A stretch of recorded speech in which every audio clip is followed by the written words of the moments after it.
Okay, so let's talk about rounding. Whenever we're rounding to a certain decimal place, it's important, I like to underline that decimal place. So if I was going to take this first value here, this 3.163, and we were going to round it to the nearest tenth, what I like to do is underline the tenths column because it's that number that we have to make a decision about. Are we going to keep it the same or are we going to bump it up? And the way we can tell is always by looking at the next number. So since we're rounding to the nearest tenth, I'm going to look at the hundredth. And if the hundredth is greater than 5, then we would round up. If it's less than 5, greater than or equal to 5, we would round up. If it's less than 5, we would round down. So if it's greater than or equal to 5, we round up. If it's less than 5, like if it was 3, 2, 1, 4, we would just keep it the same. And so here we're going to round up. And so our final answer when rounding to the nearest tenth would be 3.2 because the next value to the spot to the right of the tenths, the hundredths column, was greater than or equal to 5. What about to the nearest 10,000th? Let's look at this number here and round to the nearest 10,000th. So I'm going to go ahead and underline the 10,000ths column. So this is tenth, this is hundredth, this is thousandth, this is 10,000. So it's this number here, the 0, that we're going to decide if we need to round or not. And the way we're going to tell is by looking at the next value over, which is 9. So we are going to round up, and that would be 50.4321. That's how we would round to the nearest 10,000th on that one. On this last one, let's go ahead and round to the nearest 1. To the nearest 1. If I'm going to round to the nearest 1, I underline the ones column.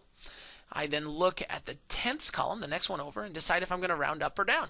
And this one also rounds up to 14. Okay, great. Let's go ahead and give you a few rounding problems. We'll give you 3 to round. What we'd like you to do is, just keep working here right in your notebook. And we're going to give you 3 problems to round. Here it is. Let's go with 3.075. We'd like you to round that to the nearest hundredth. Round to the nearest hundredth. There's a D in there. Round to the nearest hundredth. On this one, 4.1622. We'd like you to round to the nearest tenth. And the number 31444.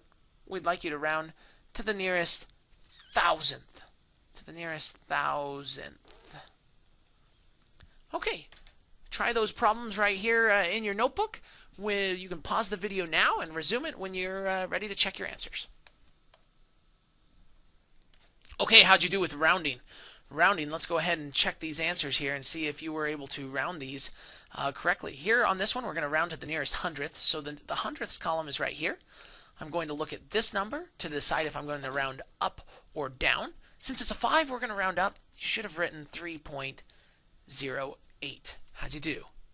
Hopefully well. Let's look at this one. We're going to round to the nearest tenth column. So I'm going to underline the tenths. I'm going to look at the next number over. It's a 6, so we round. You bet, we round up. So it's going to be 4.2 is our answer. And for this one here, we're going to round to the nearest thousandths. So this is the tenths, hundredths. This is the thousandths column. I'm going to look at this number here. Are we going to keep it the same or round up? You bet, we keep it the same because it's less than 5. So the answer for that one would be 3.144. Okay, well that's our lesson for decimals, order of operations. To start, let's take a look at a scripture from Mosiah 4:27. This is King Benjamin talking. Let's see what he has to say. And see that all these things are done in wisdom and order. For it is not requisite that a man should run faster than he has strength. And again, it is expedient that he should be diligent, that thereby he might win the prize. Therefore, all things must be done in order. What a great principle. This idea of all things having to be done in order. In fact, it's mentioned twice, this idea of all things being done in order. This is a very important principle that we can apply to lots of parts of our lives, whether it be in the gospel, whether it be in our spiritual development, whether it be in our families, or even here at school, while doing education, things must be done in order. And this same idea can be applied to mathematics. And that's why we're going to be talking about what is called order of operations. There's an order in all things, including mathematics. And that's what we're going to be talking about. Let's take a look. So why must there be an order? Well, take a look at this example. Let's pretend we have one person who is really addicted to addition. Anytime he sees an addition problem, or she, they instantly want to do that first. So I look at this problem, 3 plus 2 times 6, and well, since I'm addicted to addition, the first thing I want to do is add. I would do 3 plus 2, which gets me 5, and 5 times 6, well, that's 30. Okay, so yeah, I'm addicted to addition. I did the problem. I got an answer. It looks great. Well, there could be another person, maybe on the other side of the road, another country, looks at the problem and says, "Whoa! I'm high on multiplication. I love multiplying.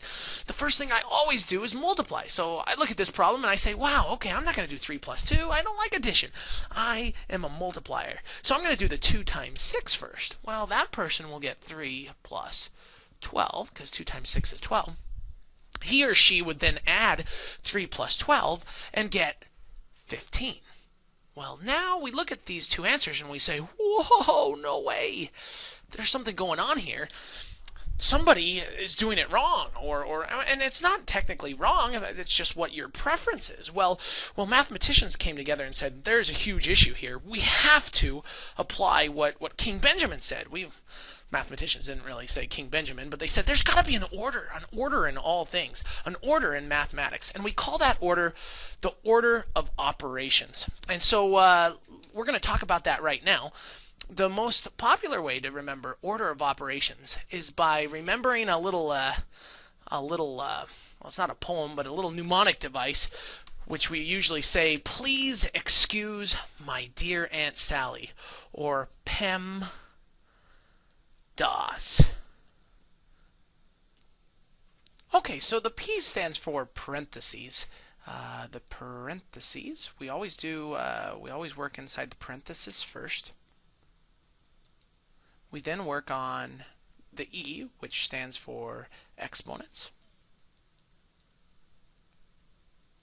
We then do M and D, and I wrote it like this. You may not have seen it written like that before. I write it like that because it's important to remember that multiplying and dividing are in the same step, and you work from left to right. And then the last step is working with addition and subtraction. Those again are in the same step, and you work with left to right.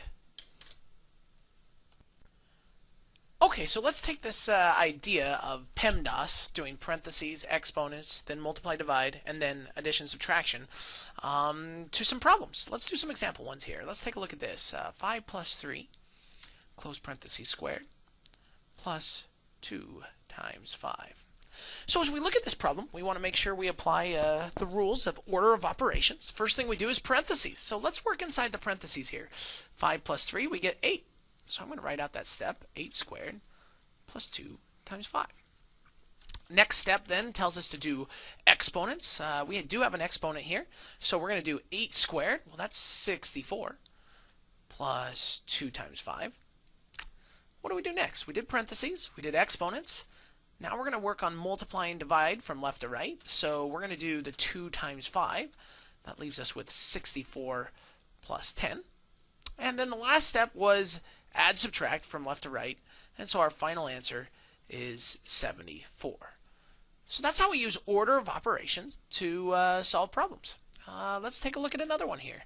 What if I had 5 plus 3 squared minus 8 divided by 4?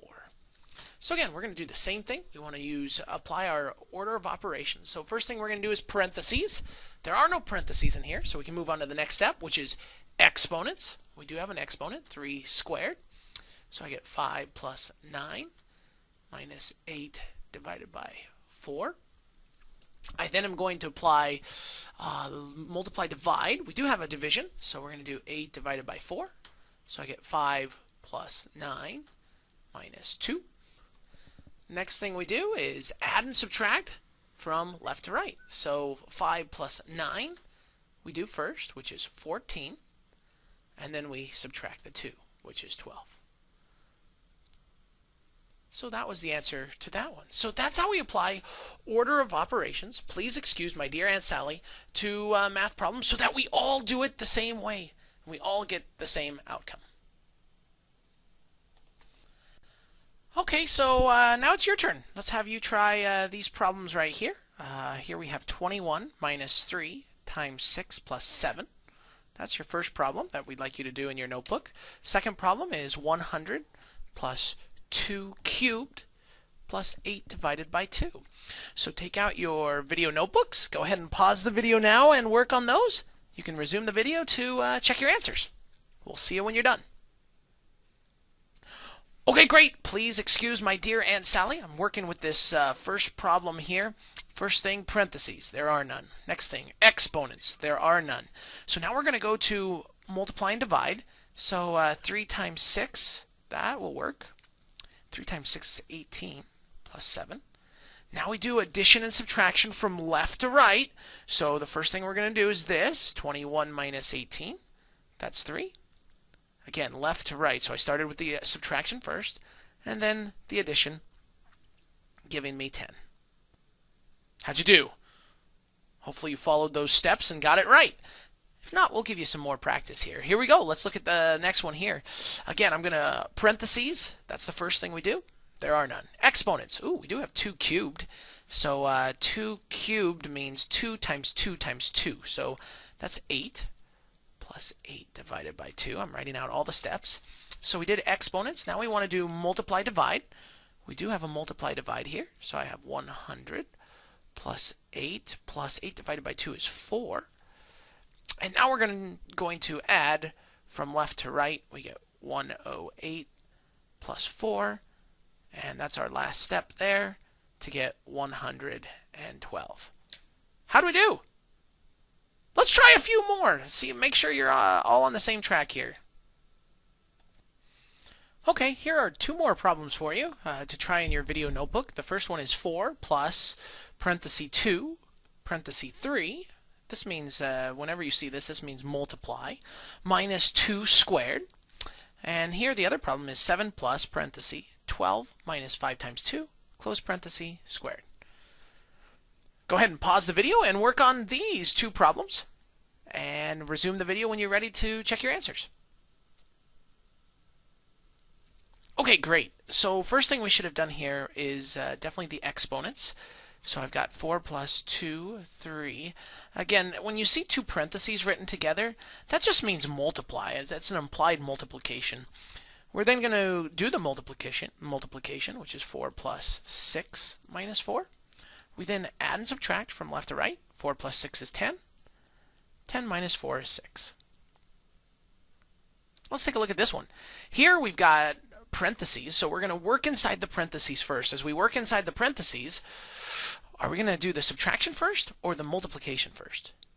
Oh, I hope you said multiplication. That would be right. So I have 7 plus parenthesis 12 minus 10, close parenthesis, squared. Now we do the subtraction. 12 minus 10 is 2, so I'm left with 7 plus 2 squared. Now we do exponents, which is 7 plus 4, and our final answer is 11. Okay, great. There's one last thing we want to show you, and then we'll be done with our point 5. The last type of problem that we want to discuss are problems that are written as fractions. For example, if I was to give you this problem here, 8 plus 2 times 3 all over 4 plus 3 minus 1. So in a problem like this, you want to work strictly with the top first. So we would pretend like the bottom of the fraction's not even there. We're just going to work with the top. And so I would do, first I would do the multiplication. So I would have 8 plus 6, and then I would add that together to get 14. Okay, great. Once you have strictly the top, all the top done, now you can work with the bottom. So we would do, right here, we would work with the inside the parentheses first. 3 minus 1 is 2. So we have 4 plus 2. 4 plus 2 is 6. And we're left with 14/6. Then, once you have worked just with the top and just with the bottom, then you can do the division. 14 divided by 6 is 2 and 2/6. You can do that in your calculator. That actually simplifies to 2 and 1/3. So again, just work with the top, then just work with the bottom, and then when you've got it all worked out, you can do work with that final fraction and do the division. Let's give you 2 problems to work on like those. Okay, so here are the last 2 problems we'd like you to do in your video notebook. The first one is 13 times the quantity 10 minus 6, close parenthesis, plus 4 times 9. That's all on top. And then we're putting that all over 5 squared minus 3 squared. This other problem is here also in blue. It is 5 minus 1 plus 3 on top, all over 15 minus the quantity 3 minus 1, close parenthesis, or close quantity cubed. Go ahead and pause the video. Make sure you work with just the top, then just the bottom, and then simplify the answer once you're done. When you're ready to see if you got them right, you can resume the play button.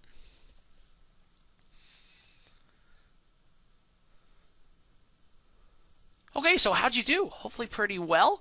I would go ahead on this problem and work with parentheses first. That's the rule. So I'd have 13. Left inside the parenthesis would be 10 minus 6, which was 4, plus 4 times 9. I'm just working strictly with the top right now. I now want to do multiplication from left to right. 13 times 4 is 52, plus, this is the other multiplication, 4 times 9 is 36, and 52 plus 36 is 88. So that's what we had on top. Don't forget. In fact, I'm going to write a little note here because I don't have much room. I'm going to remember that 88's on the top. Now let's look at the bottom. 5 squared, we're going to do exponents first. So I get 25 minus 3 squared is 9. 25 minus 9 is 16. And that's what we got for the bottom. So what we're left with then is 88 over 16. You could plug that into your graphing, into your regular calculators if you'd like. And when you do that, it will automatically simplify these to 11 over 2. And that's the final answer for that one. Okay, great. The last problem. Let's work with just the top.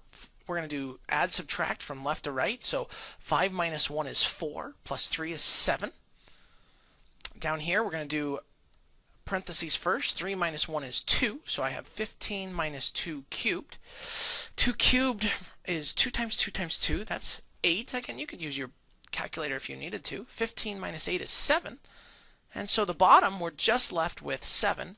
And on top, we had 7. So 7 divided by 7, the answer to that one is 1. So our 2 answers were 11/2 and 1.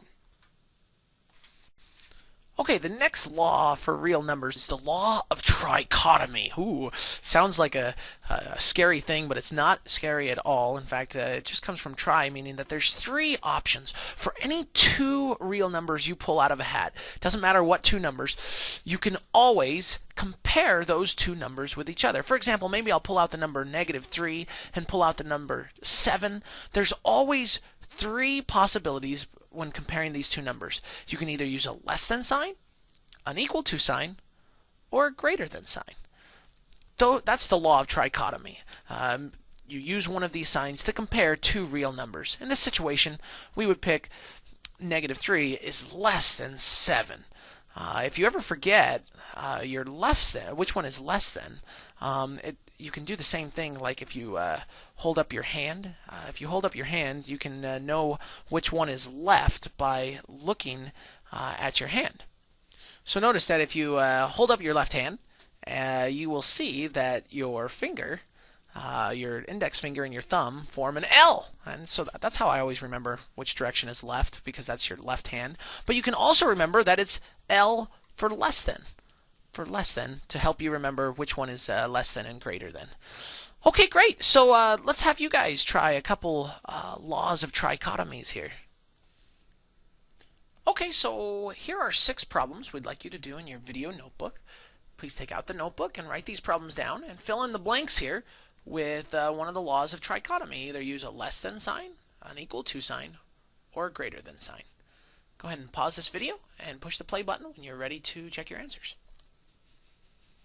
Okay, so how'd you do? Here we're going to be looking at which one is less than, which one's greater than. So here negative 8 is less than 8 for sure. So you should have used a greater than sign because 8 is greater than negative 8.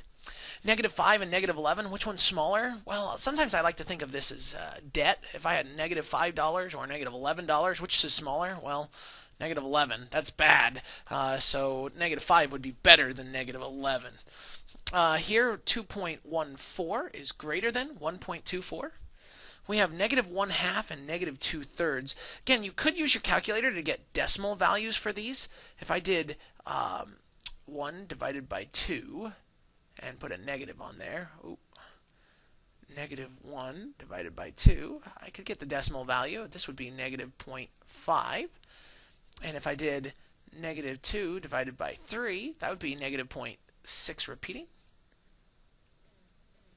So in that situation, we would say that the negative 0.5 is greater than 0.6666. Here you can simplify 15 over 5. That just simplifies to 3. This one is equal. And this last one here, these fractions again, I'm going to go ahead and convert those. I'm going to do negative 13 divided by 16. I'm going to get this decimal form here. That's negative 0.8125, negative 0.8125, and negative 5/9. So negative 5 divided by 9 comes out to be negative 0.5555. And that is greater than negative 0.8125. Good. How'd you do? Hopefully you did well. Let's move on to the last law that we need to talk about. Before we do the last law, there's one last thing I wanted to talk about when it comes to the law of trichotomy. When we have a number, for example, 5 is greater than negative 3, you are allowed to write inequalities in backwards. You can flip inequality. So I could actually write this same thing as negative 3 is less than 5. Do understand that if you flip an inequality, you do need to change the direction of the sign. So that's for flipping inequalities.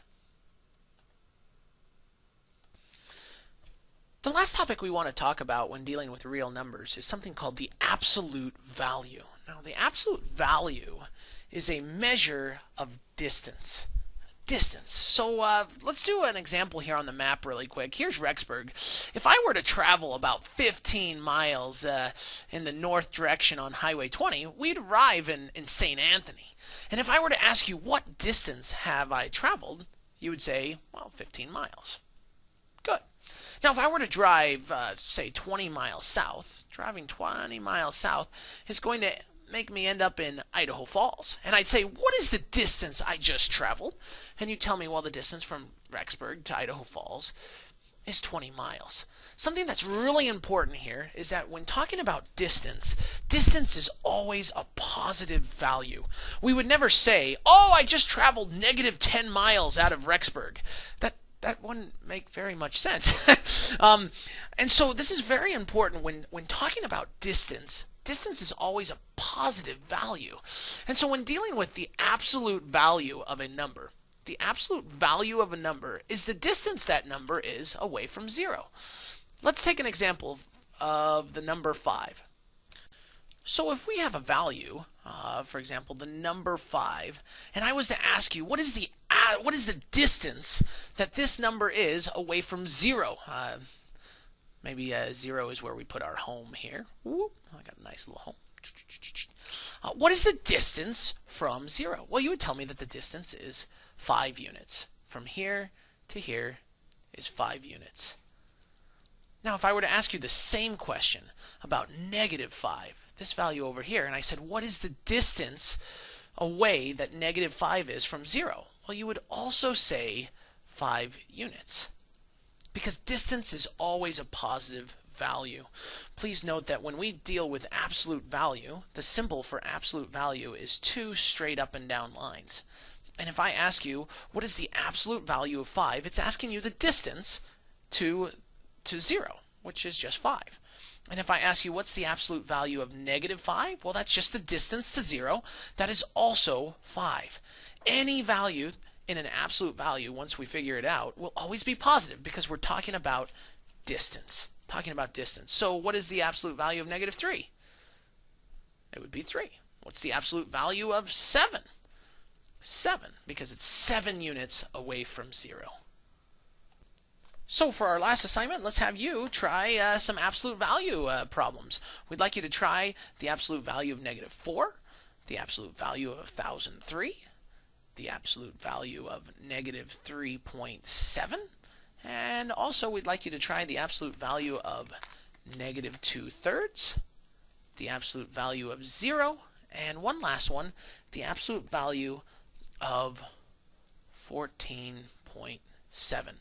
Go ahead and pause your video and write these problems down in your video notebook. There's 6 of them, and answer them. Let's see if you can find the absolute value, remembering that absolute value means distance. Pause the video and resume it when you're ready to check your answers. Okay, how'd you do? Absolute value means distance, and so that means our answers will always come out positive. It's the distance to 0. This would be 4. The answer to the absolute value of 1003 would just be 1003. Absolute value of negative 3.7, well, that would just be 3.7. The absolute value of negative 2/3 would be 2/3. Absolute value of 0, that's just 0. Absolute value of 14.7 is 14.7. So the moral of the story there is that an absolute value will always spit out a positive number. So if your number is positive, it's just going to be that answer. If it's negative, just take off the negative because we're talking about distance. Okay, well, thank you for joining us here with section 1.2, and good luck on the assignment. If you have questions, make sure to stop by the Tutor Center or contact your teacher.